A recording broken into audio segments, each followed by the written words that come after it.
Señal directa. Estamos de regreso en esta primera emisión de Señal Informativa y nos da como siempre mucho gusto recibir en este espacio al diputado Ismael del Toro de Movimiento Ciudadano en el Congreso Local. Diputado, ¿cómo le va? Muy buenos días. Buenos días. Bienvenido. Muchas gracias. Gracias por acompañarnos. Bueno, pues hay muchos temas que abordar con usted. Me gustaría iniciar con este que ha sido uno de los más recientes, los procesos para la elección de algunos funcionarios al frente de organismos de representación ciudadana. Y nos referimos particularmente al ITEI, pero también a la Comisión Estatal de Derechos Humanos. Hablemos del ITEI, que ayer es nombrada para un segundo periodo la licenciada Cintia Cantero. ¿Qué fue lo que convenció a Movimiento Ciudadano para votar a favor de esta reelección? Mira, primero creo que es el proceso más perfeccionado que tiene todo nuestro sistema legislativo, en el cual el Congreso, por su representación directa de la ciudadanía, elige algunos funcionarios.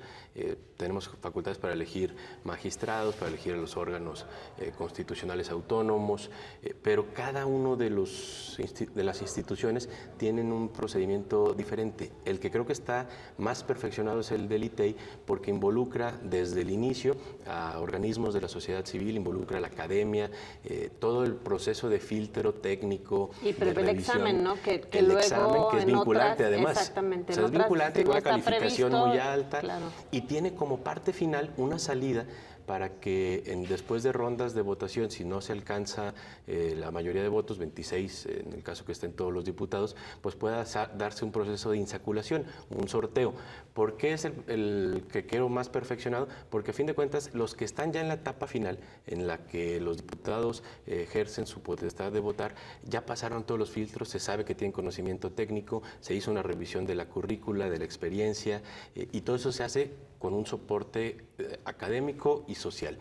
Nosotros desde el miércoles de la semana anunciamos que la decisión de los votos del Grupo Parlamentario de Movimiento Ciudadano se iba a tomar en torno a consolidar esos mecanismos de integración de la sociedad, a que se pondere y se valore esa participación de la sociedad, y también a tener procesos abiertos a la ciudadanía, que también se involucren en la toma de decisiones de sus diputados. Lo hicimos con claridad para este que estaba en la inmediatez, que fue nombrado ayer en el ITEI, pero también para el próximo que está ya en ciernes, el de Derechos Humanos, y mucho más importante, para todos los nombramientos del Sistema Estatal Anticorrupción. El Sistema Estatal Anticorrupción es todo un andamiaje jurídico, nuevas instituciones, pero en cada una de esas nuevas instituciones hay nombramientos nuevos. Creo que lo más importante para dar certeza, transparencia, para que no haya intereses políticos inmersos en esas instituciones, es perfeccionar los procedimientos de elección de los titulares. Yo soy un convencido de que las instituciones con buenas personas caminan, y las instituciones con malas personas, por mejor andamiaje jurídico que tengan, se pueden echar a perder. Entonces, nuestra intención es esa. Ayer pusimos el primer ejemplo de cómo íbamos a participar, hacer participar, a la ciudadanía, a ponderar y valorar los organismos especializados, y creo que en derechos humanos, aunque no está previsto en la ley, en el reglamento, ni en la convocatoria, pero estaremos impulsando también este tipo de mecanismos, que en la comparecencia se les dé vista y se les permite escuchar a las organizaciones de la sociedad, que en la comparecencia sea algo más técnico. Esa figura no tiene el examen, pero creo que la comparecencia del titular de Derechos Humanos no debe ser ir a explicarle a la Comisión de Derechos Humanos su currícula, sino a exponer un caso práctico, a defender un tema en el que se pueda apreciar que tiene expertise, que tiene conocimientos en la materia.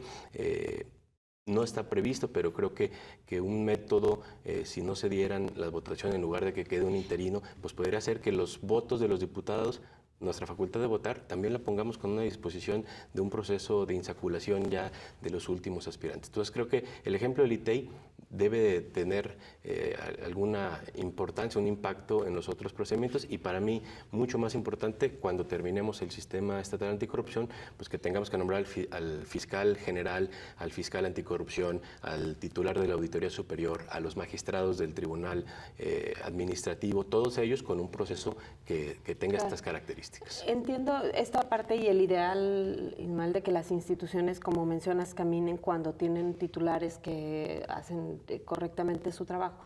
Sin embargo, en muchas de estas instituciones, podríamos hablar, por ejemplo, del caso de la Comisión de Derechos Humanos o de la misma Auditoría Superior, justamente el deterioro de las instituciones tiene más que ver con el comportamiento de las personas, pero también con lo que estas personas les sirvieron a quienes han tomado las decisiones o a quienes los han mantenido en el cargo.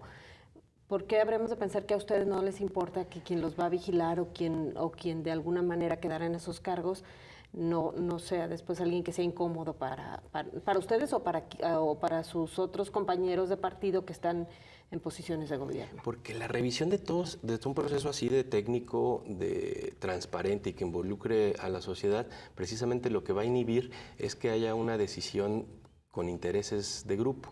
Y creo que Jalisco debe de empezar a poner la altura de miras, voltear incluso a las instituciones similares a nivel federal. El Consejo de la Judicatura Federal funciona a la perfección, la Auditoría Superior de la Federación funciona a la perfección. Entonces creo que si ya hay mecanismos, si ya están probados instituciones en el que los nombramientos recaen, sí también en una representación social como es el Congreso del Estado, pero con un filtro técnico, con un discernimiento involucrando a la sociedad, eso es lo que nos va a poner en una condición de que quien gobierna no tiene desconfianza de que esas instituciones están al frente a algunas personas que puedan tener intereses políticos y que sobre todo la ciudadanía tenga certeza de que si el gobernante está haciendo mal las cosas, pues hay una institución que no depende de nadie, que tiene autonomía, que tiene certeza de que tiene capacidad y calidad moral y que eso genere condiciones tanto para el ciudadano como para el gobernante de certeza y tranquilidad, ¿no?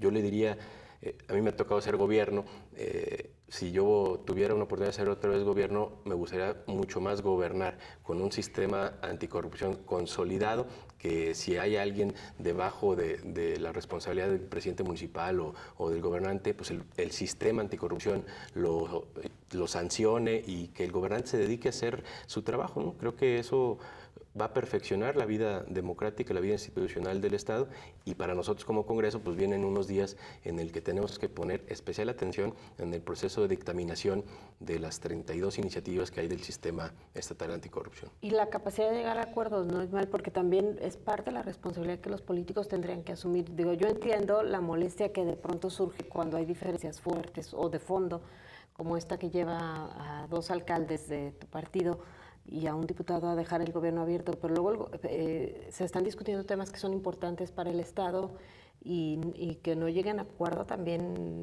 implica pues que no están asumiendo la responsabilidad que tienen, ¿no? La política tiene como parte fundamental tener acuerdos, ¿no? A veces se malinterpretan como si los acuerdos fueran algo malo, pero es una parte esencial de la política. Pero no puede haber acuerdos en temas tan importantes como el gobierno abierto si hay una cerrazón a explicar por qué se adquirió el equipo y el software para espionaje.